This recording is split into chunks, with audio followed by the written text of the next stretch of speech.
I'm Zim, and you're listening to the Helpful Photographer Podcast in collaboration with New York City Photo Safari. To register for a safari, please visit newyorkcityphotosafari.com. This is part 2 in a 6-part episode about bird photography.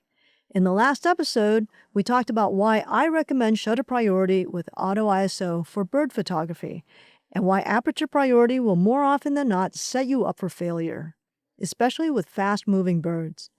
If you missed that one, you'll definitely want to go back and listen, because today, we're building right on top of it. So let's dig into shutter speed strategy and how I use custom settings in the field to get the best of both worlds: clean, low ISO shots of perched birds and sharp, high-speed captures of birds in flight. Let me take you back to Costa Rica for a minute. We were out photographing the resplendent quetzal, again, one of the most beautiful birds you'll ever see. Most of the time, they'd sit quietly digesting their little wild avocados. No real movement, but then suddenly, off into the air they'd go. Here's the challenge.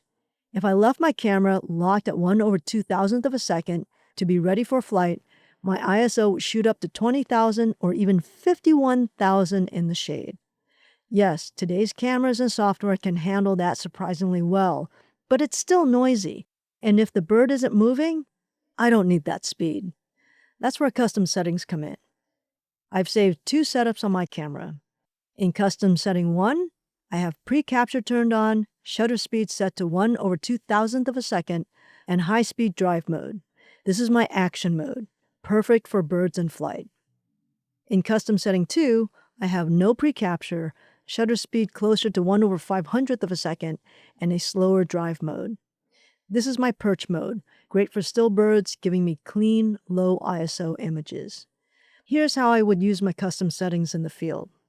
With the quetzal, as we approached and set up for a shot, I started with custom 1, the fast setup. I fired off a few frames as we got closer, just in case it took off early. If it did, I was ready. But if the bird stayed put and looked comfortable, I switched to custom 2. That let me slow the shutter speed, drop the ISO, and capture really clean, sharp images. Once I had those in the bag, I switched back to custom 1 and waited. If the bird decided to leap in the air, I was already set for it. This approach also saved me from shooting thousands of unnecessary high-speed frames of a perched bird just sitting there. For me, it was a cleaner workflow. Now, just a quick note, sometimes I even rolled the shutter speed all the way down to 1/250th of a second. That is, if the bird looked really comfortable and my lens stabilization was solid. That was a judgment call, but the point is I could make that call quickly because of how I had set up the camera. So the takeaway here is simple. Use your custom settings. Save one for flight, save one for perch. Start fast when approaching a bird. You never know when it's going to fly or if you're the one who scares it into flying. Switch to the slow setting for perch shots to keep the ISO low and the quality high. And then switch back to the fast setting and wait for the action. It's a rhythm. Once you get into it, you'll be amazed at how much more consistent your results become. All right, that's it for today. Next time, we're going to talk about everything we've talked about so far and apply it to one of the trickiest little birds out there, hummingbirds.